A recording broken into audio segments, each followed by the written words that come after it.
Hello students, welcome to channel सब कुछ no. आज के इस वीडियो में आप लोग क्लास 10th मैथ का मॉडल पेपर पढ़ेंगे। कैसे आप लोगों के बोर्ड वाले एग्जाम में क्वेश्चन पूछे जाएंगे, किस तरह का पेपर आएगा, और जो सरकार के द्वारा यूपी बोर्ड के वेबसाइट पर जो मैथ का आप लोगों का मॉडल पेपर अपलोड किया गया है, उस मॉडल पेपर को आप सॉल्व करना देखेंगे। तो वीडियो पर आप लोग लास्ट तक बने रहिए। और आज आप लोग विकल्पी प्रश्नों को सॉल्व करना देखेंगे इस टाइम, और शाम के टाइम में पूरा क्वेश्चन पेपर जो भी मॉडल पेपर दिया गया है उसको सॉल्व करना आप लोग देखेंगे। ये वीडियो आप लोगों के लिए काफ़ी ज़्यादा इम्पोर्टेंट है, क्योंकि कल यानी कि 21 फरवरी को आप लोगों का मैथ का पेपर है। तो इस वीडियो को आप लोग ध्यान से देखेंगे। तो देखिए, इसमें ये जो 2022-23 के लिए, मतलब आप लोग 2023 में एग्जाम देने वाले हैं मैथ का, तो इसमें जो समय दिया गया है आपका पेपर में आप लोग देख भी सकते हैं, 3 घंटे 15 मिनट का है, पूर्णांक 70 का है। और निर्देश ऊपर दिया गया है, प्रारंभ के 15 मिनट परीक्षार्थियों को प्रश्न पत्र पढ़ने के लिए निर्धारित हैं। और इसमें देखिए सामान्य निर्देश दिया गया, आप लोग देख भी सकते हैं। पहले नंबर पर दिया गया सभी प्रश्न अनिवार्य हैं, सभी प्रश्नों को हल करना है। दूसरा नंबर पर दिया गया इस प्रश्न पत्र के 2 खंड हैं। ये जो प्रश्न पत्र दिया गया है जो आप लोगों का पेपर एग्जाम में आएगा, उसमें कुल 2 खंड दिए होंगे। ठीक जैसे ये आप मॉडल पेपर सरकार द्वारा यूपी बोर्ड के वेबसाइट पर डाला गया है, सेम इसी तरह का पेपर आप लोगों को एग्जाम में दिया जाएगा। क्वेश्चन बदले हुए होंगे। तो देखिए यहाँ 3rd नंबर पर दिया गया खंड अ में 20 अंक के 20 प्रश्न बहुविकल्पी हैं, जिनके उत्तर OMR शीट पर देने हैं। OMR शीट आप लोगों के स्कूलों में बताया भी गया होगा भरने के लिए। 20 अंक का मतलब 20 प्रश्न दिए गए हैं विकल्प वाला, तो उसको OMR शीट पर भरना होगा। और देखिए 4थे नंबर पर दिया गया है, OMR पर उत्तर अंकित किए जाने के पश्चात उसे काटें नहीं तथा इरेजर, व्हाइटनर आदि का प्रयोग न करें। देखिए कहा भी गया कि जो आंसर आप लोग OMR शीट में भर देंगे उसको काटना नहीं है, खुरचना नहीं है, और उस पर व्हाइटनर नहीं लगाया गया है। इसलिए आप लोग व्हाइटनर उस पर नहीं लगाना है, तो इसलिए आप लोग सोच समझ के OMR शीट पर आंसर को भरेंगे। और न्यूज़पेपर में ये भी दिया गया था, आप लोग अगर गलत होता है OMR शीट में तो दूसरा OMR शीट ले सकते हैं। 5वें नंबर पर देखिए दिया गया है दूसरा खंड ब में 50 अंक के वर्णनात्मक प्रश्न हैं। 6वें नंबर पर दिया गया इस खंड में कुल 5 प्रश्न हैं। 7वें नंबर पर दिया गया है प्रत्येक प्रश्न के प्रारंभ में स्पष्टतः लिख दिया गया है कि उसके कितने खंड करने हैं। 8वें नंबर पर प्रश्नों के अंक उनके सम्मुख अंकित हैं। प्रथम प्रश्न से आरंभ कीजिए और अंत तक करते जाइए, उस पर समय नष्ट मत कीजिए। मतलब जो आंसर आप लोगों को नहीं आता है उस पर समय नष्ट न कीजिए। कहा यह गया है कि कुल प्रश्न पत्र ये जो दिया गया है 2 खंडों में होगा। खंड अ में बहुविकल्पी प्रश्न रहेंगे 20 नंबर वाले, मतलब 20 प्रश्न रहेंगे एक एक नंबर के, उनको OMR शीट पर करना है। और खंड दूसरे वाले में यानी कि ब वाले में 50 अंक के 5 प्रश्न पूछे जाएंगे। प्रश्नों के अंक उनके सामने दिए गए हैं, कौन सा प्रश्न कितने नंबर का होगा और कितने खंड उसमें करने हैं उसको आप लोग ऊपर पढ़ लेंगे कि इस वाले प्रश्न में कितने प्रश्न करने हैं। जैसे मान लीजिए दूसरे में अ ब ऐसे करके दिया होगा, तो कितने उसमें करने हैं वो भी दिया गया होगा, तो ऐसे आप लोग करेंगे। और आप लोग बोर्ड वाले एग्जाम में जो कॉपी मिलेगा मैथ में, बाएं साइड पर लेफ्ट वाले पेज पर आप लोग रफ कर सकते हैं। रफ करेंगे आप लोग तो उसको रफ करने के बाद ऊपर आप लोग हेडिंग रफ लिख देंगे और ऐसे क्रॉस गुणा कर देंगे उस पर, मतलब काट देंगे ऐसे पेन से, इसका मतलब कि ये रफ किया गया है। और दाहिने वाले पर आप लोग लिखते जाएंगे आंसर, बाएं वाले पर भी लिखेंगे आंसर, लेकिन जहां रफ की जरूरत होगी रफ लिख के और ऐसे क्रॉस करके काट देंगे। अब देखिए हम लोग देखते हैं खंड अ। आप लोग मॉडल पेपर ये सॉल्व कर रहे हैं यूपी बोर्ड का जो सरकार द्वारा जारी किया गया है। तो खंड अ बहुविकल्पित प्रश्न में पहले नंबर पर दिया गया है, देख सकते हैं आप लोग, एक परिमेय संख्या का दशमलव प्रसार सदैव होता है। अब देखिए इसमें 4 ऑप्शन दिए गए हैं, पहला अशांत, दूसरा शांत, तीसरा में दिया गया है उपर्युक्त दोनों, और चौथे में दिया गया है इनमें से कोई नहीं। तो देखिए एक परिमेय संख्या का दशमलव प्रसार होता है कैसा, आप लोग पहले चैप्टर में पढ़ चुके हैं दशमलव प्रसार परिमेय संख्या का। या तो हो सकता है शांत, आप लोगों ने ये पढ़ा कि जैसे कोई परिमेय संख्या दिया गया है, जैसे 2/5 दिया गया है, ये परिमेय संख्या है। अब 2 में अगर 5 से हम लोग भाग करेंगे तो यहां दशमलव लगाएंगे, यहां 0 बढ़ेगा, दशमलव पहले 0 लिख सकते हैं, और 4 बार में भाग हुआ, ये पूरा कैंसिल हो गया, शेषफल 0 आया। यानी कि ये जो भी भाग करने पर अंश में हर से भाग किया जाता है, भाग करने के बाद जिस परिमेय संख्या में अगर भाग पूरा हो जाए, मतलब कट जाए, शेषफल 0 हो जाए, उसको हम लोग कहते हैं शांत परिमेय संख्या। और शांत मतलब इसको हम लोग कहेंगे शांत दशमलव प्रसार परिमेय संख्याओं का। और अशांत आवर्ती एक होगा, वो क्या होता है, जैसे मान लीजिए आप लोगों को भाग करना है 1 में 3 से, यहां ऐसे लिख सकते हैं, ये भी परिमेय संख्या है।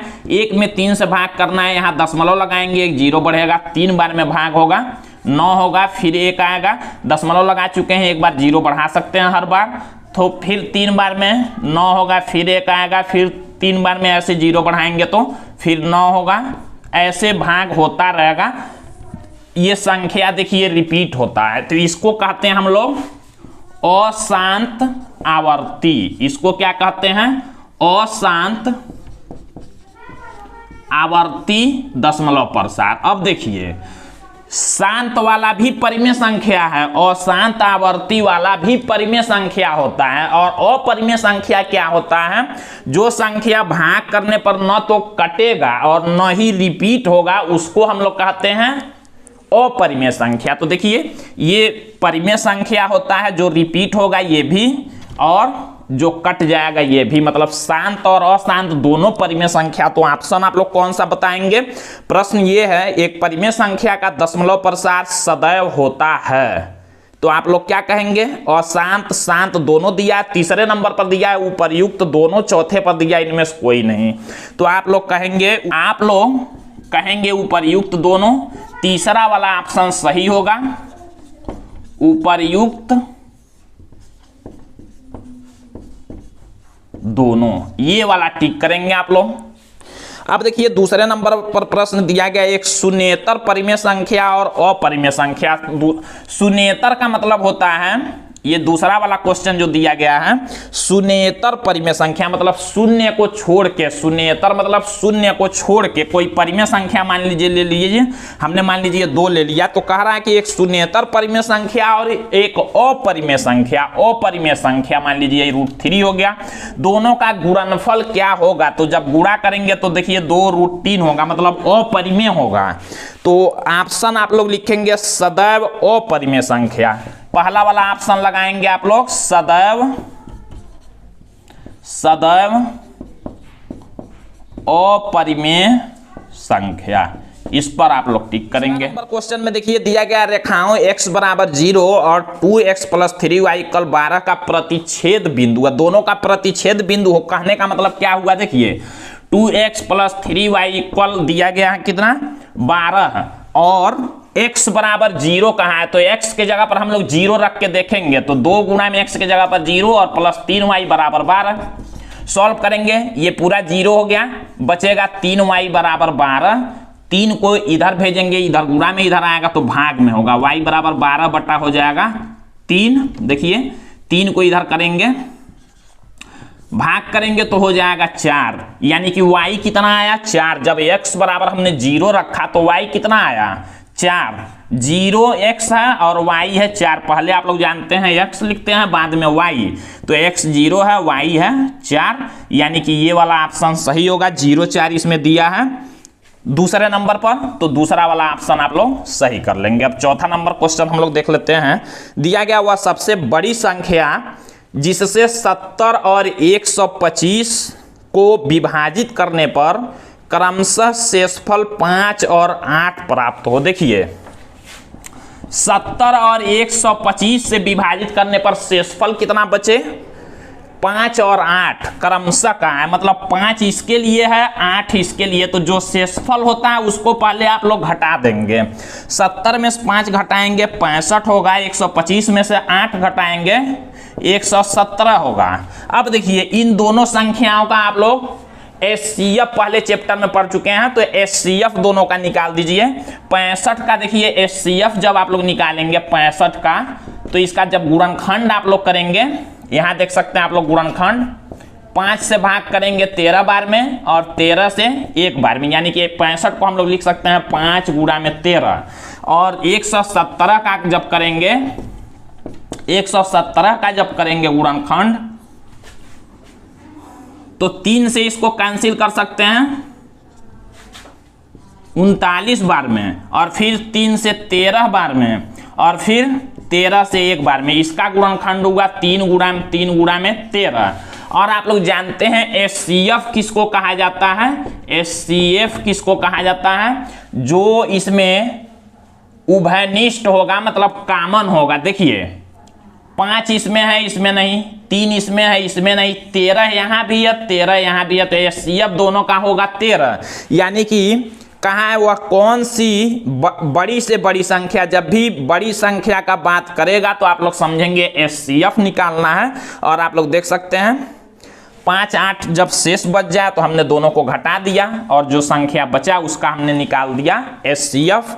तो देखिए ऑप्शन नंबर दिया गया है 13 पहला नंबर, तो चौथे का पहला नंबर हो जाएगा 13, ये सही होगा। इस तरह से आप लोग कर लेंगे इसको। नंबर क्वेश्चन जो दिया गया है, समीकरण 2x + ay = 1। देखिए 2x + ay = 1 दिया गया है, और दिया गया है 3x - 5y इक्वल में दिया गया है 7। कहा गया है इन दोनों से इनका कोई भी हल नहीं होगा यदि a का मान होगा। इनका कोई भी हल नहीं होगा यदि a का मान होगा। इसका मतलब ये हुआ हमको a का मान निकालना, कोई हल नहीं कब होता है? पहले तो देखिए a1 b1 c1 और a2 b2 c2 यहां से आप लोग निकाल लेंगे। इस समीकरण को ऐसे लिख सकते हैं 2x + ay - 1 = 0। इस 1 को इधर करेंगे और यहाँ 3x - 5y और इसको इधर करेंगे तो -7 = 0।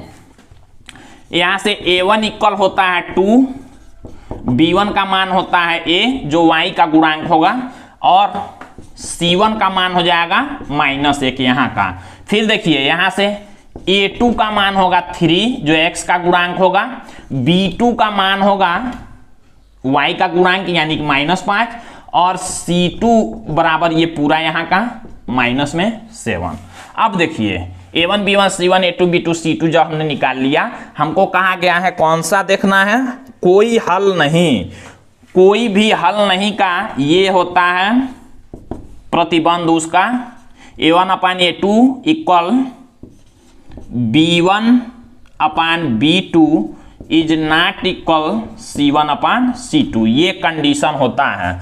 तो हम लोग यही वाला लेकर हल कर लेंगे। हमको a का मान निकालना, देखिए a1/a2, a1 का मान रखेंगे 2 और बटा a2 का मान रखेंगे 3 बराबर b1/b2, b1 है a और बटा b2 का मान दिया गया है -5। यही रख के हम लोग a का मान निकाल लेंगे। यहाँ से आप लोग क्रॉस गुणा कर सकते हैं, 5 का 2 में गुणा करेंगे तो -10 होगा और नीचे बटा 3 है और बराबर a, मतलब a का हमको मान निकालना था। आप लोग ऑप्शन देख सकते हैं -10/3 तीसरे नंबर पर दिया गया है। तीसरा वाला ऑप्शन सही होगा। फिर देखिए क्वेश्चन नंबर 6 को हम लोग देख लेते हैं। दिया गया है द्विघात समीकरण 2x² दिया गया है द्विघात समीकरण 2x² - 4x + 3 = 0 के बारे में निम्न कथनों पर विचार कीजिए। अब देखिए इसका कहा है विविक्तकर। विविक्तकर आप लोग कैसे निकालते हैं? आप लोग जानते हैं विविक्तकर d बराबर हम लोग निकालते हैं होता है b² - 4ac, ये विविक्तकर कहलाता है। अब b² - 4ac हम लोग निकालेंगे। यहाँ देखिए ये x का गुणांक यही b होता है, तो b का स्क्वायर मतलब -4 का स्क्वायर करेंगे -4 × a ये होता है और × c ये होता है -4 का स्क्वायर करेंगे प्लस में 16 और माइनस गुणा करेंगे तो 24। 24 में 16 घटाएंगे तो माइनस में होगा 8।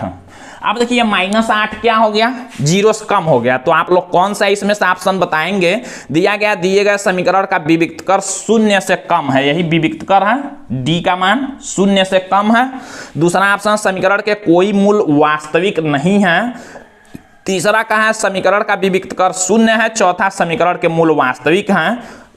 और नीचे देखिए दिया है निम्न में से सही उत्तर का चयन कीजिए। अब ये जो चारों उत्तर ए बी सी डी में दिए गए हैं, कह रहा है पहले नंबर पर ए और बी सही है, मतलब कहाँ है ए और बी दोनों सही हैं। दूसरा में कहाँ है ए और डी सही, तीसरा में सी और डी, और चौथे में केवल ए सही है कहाँ है। तो देखिए जब भी विविक्तकर का मान 0 से कम आ जाए, 0 से जब भी कम आ जाएगा तो उसके कोई वास्तविक मूल नहीं होते हैं, इसके वास्तविक मूल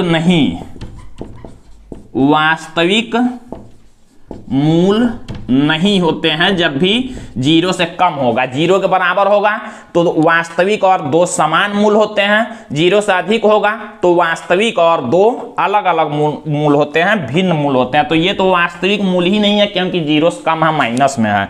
तो आप लोग कौन सा कहेंगे, तो ऑप्शन ए देखिए समीकरण का विविक्तकर 0 से कम है, 0 से कम है मतलब ये भी सही है। और दूसरे नंबर पर कहा समीकरण के कोई वास्तविक मूल नहीं, तो वास्तविक मूल भी नहीं है, यानी कि ए और बी दोनों सही हैं। तो नीचे दिया गया है पहले नंबर पर ए और बी सही हैं, तो आप लोग कहेंगे पहले का ए और बी सही हैं, ये वाला टिक करेंगे आप लोग। हम लोग क्वेश्चन नंबर 7 देखिए, यहाँ पर क्वेश्चन नंबर 7 में दिया गया है AOBC एक आयत है। हम लोग बना लेते हैं AOBC क्या है, एक आयत दिया गया है।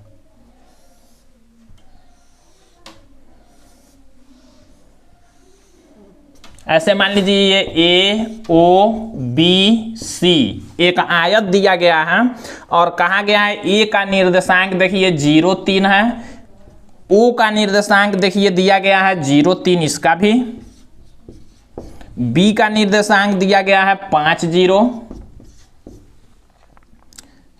सी का इसका निर्देशांक नहीं दिया गया है, कहा गया है इसका विकर्ण है।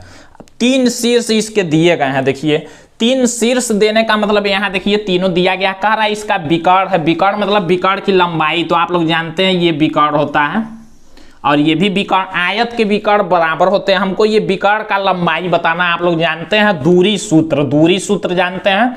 इसमें से इसको घटाते हैं, इसमें से इसको ऐसे लिखते हैं, रूट में होता है, रूट में ये होता है x1 y1 x2 y2, तो करते हैं x2 माइनस x1, मतलब ऐसे सिंपल में आप लोग याद रखेंगे।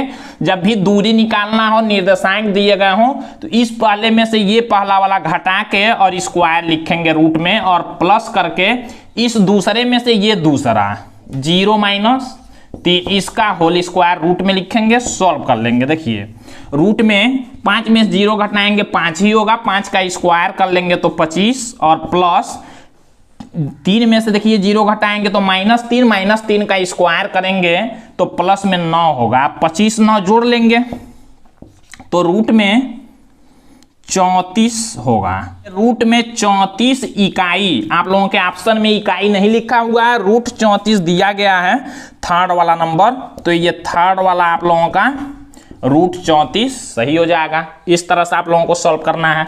हम लोग क्वेश्चन नंबर 8 को देख लेते हैं।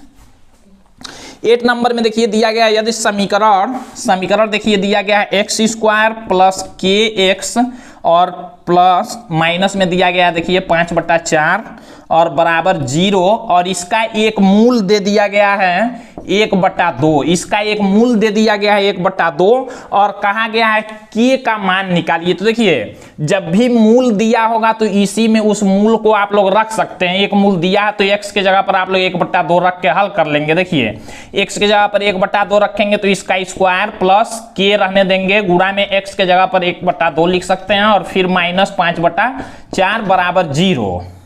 हल करेंगे, 1 का स्क्वायर 1 ही होगा, 2 का स्क्वायर 4 प्लस के का 1 में गुणा करेंगे तो के होगा और बटा नीचे 2 है और -5/4 बराबर 0। के का मान निकालना है। देखिए यहाँ पर हम लोग क्या कर सकते हैं, सभी संख्याओं का एलसीएम ले सकते हैं। तो एलसीएम 4 हो जाएगा, यहाँ होगा 1 प्लस यहाँ 2 से भाग करेंगे 4 में 2 होगा, 2 का के में गुणा करेंगे तो 2 के और -4 से 4 में भाग करेंगे 1 आएगा, 1 का 5 में गुणा 5 बराबर 0। 4 इधर भाग में उधर करेंगे 0 में गुणा होगा पूरा 0 हो जाएगा और यहाँ क्या बचा 5 में से 1 घटाएंगे। देखिए ऐसे लिख लेंगे 2 के और 5 में से 1 घटाएंगे तो माइनस में हो जाएगा 4 और बराबर इधर 0। 4 भाग में था उधर किए गुणा में 0 हो गया पूरा। अब देखिए 4 को उधर करेंगे तो होगा 2 के बराबर -4 इधर आया +4। तो के का हमको मान निकालना था, 2 गुणा में इधर करेंगे तो भाग में हो जाएगा और के बराबर हो जाएगा 2। तो इस तरह से आप लोग देख सकते हैं के का मान निकला। पहला नंबर, ये 8वां क्वेश्चन है, पहला नंबर में 2 दिया गया है तो पहला नंबर आप लोग सही कर लेंगे।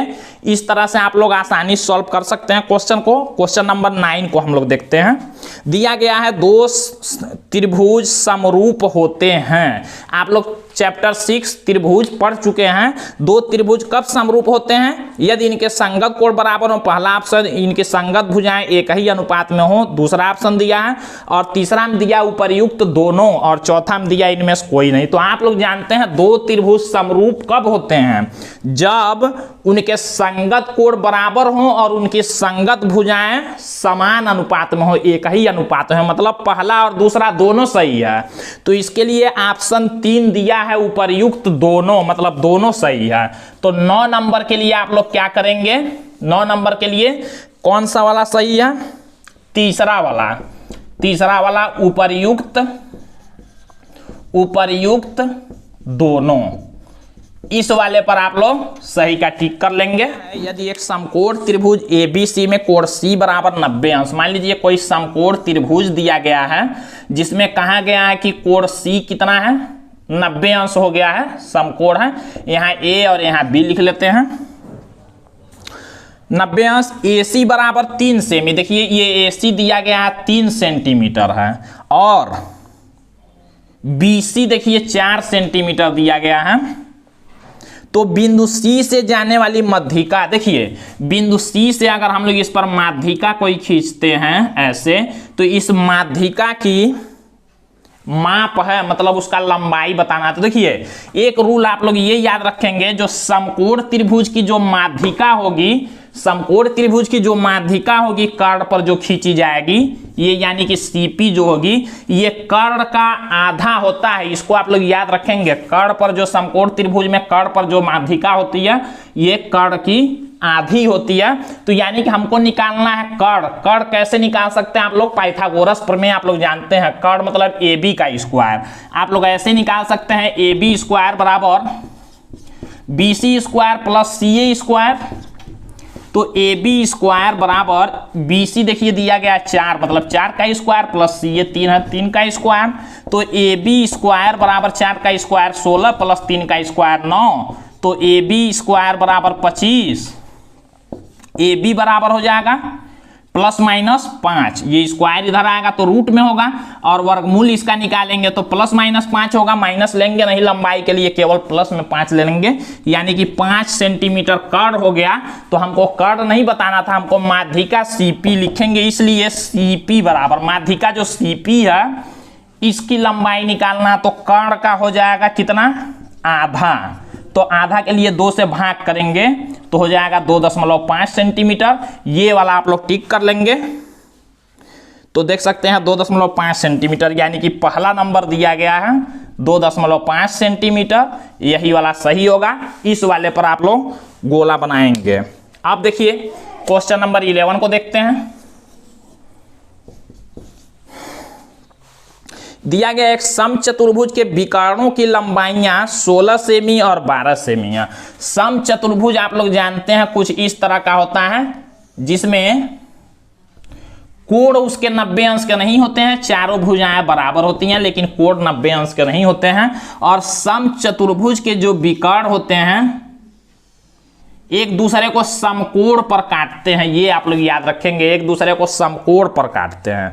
तो देखिए इसकी लंबाइयां दिया गया है विकर्णों की 16 और 12। मान लीजिए ये विकर्ण जो दिया गया है, यहां से यहां तक वाला जो विकर्ण दिया गया है, यहां से यहां तक ये 16 सेंटीमीटर मान लीजिए है, और ये कितना दिया गया है, यहां से यहां तक वाला जो विकर्ण दिया गया है ये दिया गया है 12 सेंटीमीटर। हमको क्या बताना है, समचतुर्भुज के भुजा की लंबाई, कोई एक भुजा की लंबाई बताना है, और जबकि विकर्ण ये दिया गया है विकर्णों का लंबाई। तो देखिए जब विकर्ण दिया गया है और ये समकोण पर एक दूसरे को काटते हैं तो यहां से यहां तक आधा होगा, समकोण पर ये समद्विभाजित करते हैं तो 16 का आधा मान लीजिए इसमें हम लोग निकालते हैं तो 8, और इधर से 12 है, 12 का आधा 6, मतलब ऐसे जो समकोण त्रिभुज बना हुआ है आप लोग देख सकते हैं यहाँ समकोण त्रिभुज, ये कितना हो गया है, ये हो गया 8 और ये हो गया 6, तो ये वाला निकालना है, यही क्या है, यही भुजा है। तो आप लोग पाइथागोरस प्रमेय से भुजा निकाल सकते हैं। भुजा को ए मान लीजिए, तो ए का स्क्वायर मतलब कर्ण का स्क्वायर क्या होता है, 8 का स्क्वायर प्लस 6 का स्क्वायर होगा। तो ए स्क्वायर 8 का स्क्वायर करेंगे तो 64 प्लस 6 का स्क्वायर 36, ए स्क्वायर बराबर होगा, जोड़ लेंगे तो 100, और ए बराबर हो जाएगा 10 सेंटीमीटर। 100 का 10 का स्क्वायर करेंगे, स्क्वायर से स्क्वायर कैंसिल, ए बराबर हो गया 10। तो आप लोग ऑप्शन नंबर दूसरा सही करेंगे, दूसरा वाला ऑप्शन सही है 10 सेंटीमीटर। तो इस तरह से आप लोग क्वेश्चन को सॉल्व करेंगे। और फिर देखिए 12 नंबर क्वेश्चन, 12 नंबर क्वेश्चन में दिया गया दो समरूप त्रिभुजों की भुजाएं 4 संबंध 9 के अनुपात में त्रिभुजों के क्षेत्रफलों का अनुपात। आप लोग जानते हैं क्षेत्रफलों का जो अनुपात होता है भुजाओं के अनुपात के वर्ग के बराबर होता है, यानी कि जो भुजाओं का अनुपात ये दिया है 4 9 का, इसके वर्ग के बराबर होगा कौन, क्षेत्रफलों का अनुपात। यानी कि वर्ग के बराबर मतलब हम लोग स्क्वायर कर देंगे, 4 का स्क्वायर 16 और 9 का स्क्वायर होगा तो 81। इसको आप लोग याद रखेंगे, भुजाओं के वर्ग को कर देंगे, अगर भुजाओं के अनुपात का जब वर्ग करेंगे तो क्षेत्रफलों के अनुपात के बराबर होगा। तो आप लोग देख सकते हैं इसमें 16 और 81 ऑप्शन नंबर 4 में है, 4 वाला सही होगा। फिर 13 नंबर देखिए, दिया गया है यदि 4 tan थीटा इक्वल दे दिया गया है 3, तो मान किसका निकालना है, 4 sin थीटा और माइनस cos थीटा, और अपान में 4 sin थीटा और प्लस cos थीटा, इसका मान निकालना है। ये दिया गया तो हम लोग इसको लेके हल करेंगे। देखिए इसको तो हमको निकालना है इसका मान, ये दिया गया तो हम लोग इसको लिख लेंगे tan थीटा इक्वल 4 गुणा में इधर करेंगे भाग में होगा, मतलब 3/4 हो जाएगा। अब tan में देखिए क्या चीज दिया गया है, tan होता है लाल बटा कक्का से आप लोग देखेंगे लंब बटा आधार होता है ये, यानी कि लंब बटा आधार दिया गया है, कर्ण निकालना है। अब कर्ण निकालेंगे तो कर्ण का स्क्वायर बराबर होता है लंब का स्क्वायर और प्लस आधार का स्क्वायर, तो h स्क्वायर बराबर 9 और प्लस 16, तो h स्क्वायर बराबर हो गया 25 और h बराबर हो जाएगा, स्क्वायर इधर रूट में होगा तो 5। अब देखिए कर्ण आ गया 5, यानी कि हमको इसका मान निकालना साइन थीटा कॉस थीटा। पहले हम लोग निकाल लेते हैं, लिखेंगे साइन थीटा बराबर लंब बटा होता है लंब बटा कर्ण, तो लंब देखिए दिया गया 3 और बटा कर्ण यहाँ पर निकला 5। फिर cos थीटा हम लोग निकाल लेंगे, cos थीटा होता है आधार बटा कर्ण, तो आधार देखिए दिया गया है 4 और बटा कर्ण दिया गया है 5। अब हम लोग इसमें मान रख सकते हैं, तो देखिए मान जब हम लोग रखेंगे तो 4 गुणा में साइन थीटा का मान है 3/5 और माइनस cos थीटा का मान है 4/5, और बड़ा वाला ये बटा लगाएंगे। फिर देखिए 4 गुणा में साइन थीटा का मान 3/5 और प्लस cos थीटा का मान 4/5, यहाँ पर मान हम लोग रख देंगे। अब हल करेंगे इसको, तो देखिए 4 का 3 में गुणा करेंगे तो 12/5 माइनस यहाँ 4/5 और फिर बटा में 4 का 3 में गुणा करेंगे तो 12/5 और प्लस 4/5। जब इसको हल करेंगे तो देखिए क्या आएगा, एलसीएम लेके ऊपर वाला हल करेंगे, 12 में 4 घटाएंगे तो 8/5 होगा, और ये बटा नीचे 5 है तो 12 और 4 प्लस में है, जोड़ देंगे तो 16/5 होगा। 5 से 5 कैंसिल होगा, बचा ये 8/16 और इसको कैंसिल करेंगे तो 1/2, 8 1 कम 8, 8 दूना 16, यानी कि 1/2 आया 13 नंबर में। अब 1/2 देख सकते हैं आप लोग, तीसरा वाला ऑप्शन सही है, तीसरा वाला ऑप्शन में 1/2 दिया गया है। इसको कैसे निकालेंगे, हमने आप लोगों को एक तरीका ये बताया था, जब भी दो को जोड़ने पर अगर या तो गुणा में या तो भाग में दिया हो और 90 हो रहा है तो आप लोग 90 वाला फार्मूला बदलेंगे। 75 15 जोड़ेंगे तो 90 होता है, आप लोग एक किसी को बदल लेंगे, या तो ऊपर या तो नीचे। अब देखिए ऊपर वाला मान लीजिए बदलते हैं तो साइन इसको हम लोग लिख सकते हैं 90 माइनस 15, 90 में से 15 घटाएंगे तो 75 होगा, ये नीचे वाला हमने घटाया, और बटा में लिख सकते हैं ये नीचे का ऐसे ही होगा cos 15।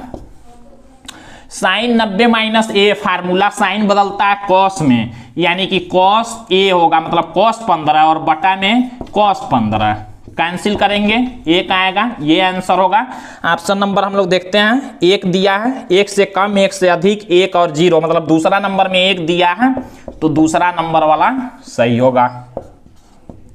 15 नंबर क्वेश्चन में देखिए दिया, यदि एक वृत्त का परिमाप वर्ग के परिमाप के बराबर है। देखिए कहाँ है वृत्त का परिमाप, अब वृत्त का परिमाप होता है 2πr, परिमाप मतलब परिधि, किसके बराबर है, वर्ग के परिमाप। वर्ग का परिमाप जो होता है 4a होता है, ये दोनों एक दूसरे के बराबर कहाँ है, तो उनके क्षेत्रफलों का अनुपात, क्षेत्रफलों का अब अनुपात बताना, तो पहले इसको हम लोग थोड़ा सा सॉल्व कर लेते हैं। 2 इधर देखिए गुणा में इधर करेंगे भाग में होगा, और यहाँ बचेगा πr, और 2 से ये 4 कट जाएगा 2 बार में, πr बराबर आ गया 2a। हम लोग पाई का मान देखिए रख लेते हैं तो 22/7 होता है, और गुणा में r बराबर 2a, और इसको हम लोग हल करते हैं तो a को इधर और ये संख्याओं को एक तरफ कर लेते हैं, मतलब r/a, ये गुणा में इधर आया भाग में हुआ, और इसको इधर हम लोग करते हैं तो 2 गुणा में 7 और बटा में 22 हो जाएगा। अब 2 से 22 को काट देंगे 11 बार में, r/a आया 7/11। हम लोगों को क्या निकालना है, पूछा है एक वृत्त का परिमाप वर्ग के परिमाप, तो उनके क्षेत्रफलों का अनुपात। अब क्षेत्रफलों का हमको अनुपात बताना है दोनों का, तो वृत्त का क्षेत्रफल होता है πr², और इसका अनुपात बताना मतलब बटा में क्या, वर्ग का क्षेत्रफल क्या होता है, a², ये होता है। अब देखिए r/a का मान यहां दिया गया है कितना, 7/11, r/a का मान 7/11 है, और पाई का मान आप लोग रख सकते हैं 22/7 ऐसे, और r/a का मान कितना दिया गया है 7/11, दोनों स्क्वायर में है तो 7/11 का स्क्वायर कर लेंगे, इसी को सॉल्व कर देना है तो 22/7 गुणा में 7 का स्क्वायर, मतलब 7 को 2 बार लिख दीजिए, 11 को भी 2 बार लिख दीजिए, 1 7 से 1 7 कैंसिल, 11 से ये 22 2 बार में कैंसिल, 7 का 2 में गुणा हुआ 14, और बटा नीचे आया 11, मतलब 14/11 या 14:11 कह सकते हैं। आप लोग ऑप्शन नंबर देखिए 15 में दिया गया है दूसरा, 15 में 14:11 दूसरा वाला ऑप्शन ये दिया गया है, तो ये सही है। दिया गया है 2 गोलों के आयतनों का अनुपात 64 और 27, 2 गोले का है 64 27 का अनुपात। आयतन, गोले का आयतन आप लोग फार्मूला जानते हैं, होता है 4/3 πr²। एक r हम लोग बड़ा वाला ले लेते हैं क्योंकि एक ज्यादा दिया है, तो 4/3 πr², और अनुपात दिया, अनुपात मतलब बटा में कितना दिया है 64 और 27, 2 गोलों के आयतनों का अनुपात, फिर 4/3 πr², एक दूसरे वाले गोले का आयतन हम लोग इतना ले लेते हैं, फार्मूला 4/3 πr² होता है। दोनों का अनुपात कितना दिया है 64/27, यहाँ सॉल्व करेंगे 4/3 से 4/3 कैंसिल, पाई से पाई कैंसिल, हम लोग इसको ऐसे लिख सकते हैं r/r का क्यूब, दोनों पर क्यूब है, इसको भी हम लोग लिख सकते हैं 4/3 का क्यूब। 4 का क्यूब होता है 64 और 3 का क्यूब 27।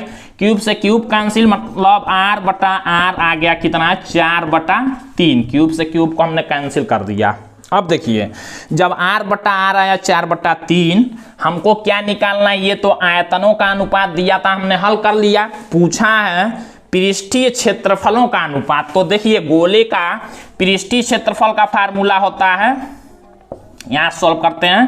पृष्ठीय क्षेत्रफल 4πr²। तो 4πr² और बटा 4πr²। दो गोले हैं, त्रिज्या दोनों का अलग अलग होगा, एक को हमने बड़ा एक को छोटा ले लिया है। अब देखिए 4π से 4π कट जाएगा, r² r का मान 4/3 दिया है, तो 4/3 का क्या करना पड़ेगा हमको, स्क्वायर, यानी कि 4 का स्क्वायर 16, 3 का स्क्वायर 9, 16:9।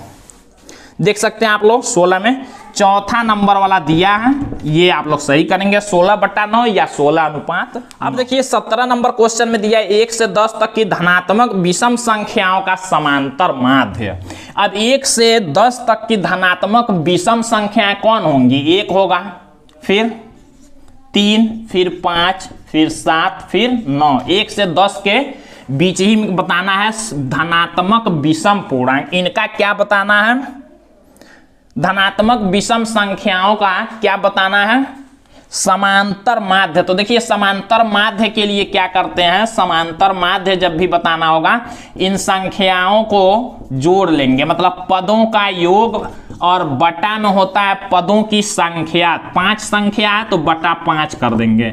1, 3, 5, 7, 9 जोड़ेंगे तो होगा 25। 25 में बटा 5 भाग करेंगे तो आएगा 5। ये हमारा सही होगा, यानी कि 17 नंबर में 5, ऑप्शन नंबर 4 वाला।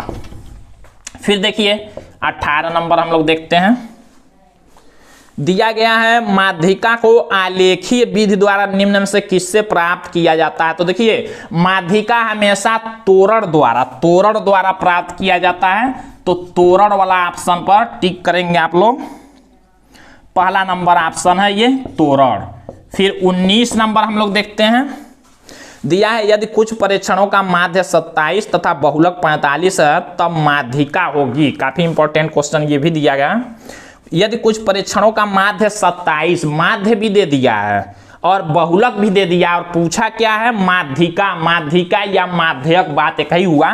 तो इन तीनों में संबंध का एक फार्मूला देखिए होता है 3 गुणे माध्यक या माध्यिका, बात एक ही हुआ। 3 गुणे माध्यिका बराबर होता है बहुलक प्लस 2 गुणा में माध्य। ये फार्मूला है जब 2 दिया हो और तीसरा निकालना हो।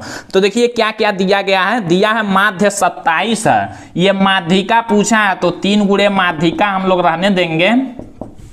बहुलक कितना दिया है, बहुलक 45 है, बहुलक के जगह पर रखेंगे, और प्लस 2 गुणा में माध्य कितना दिया है, माध्य देख सकते हैं आप लोग दिया है 27, ये रख देंगे।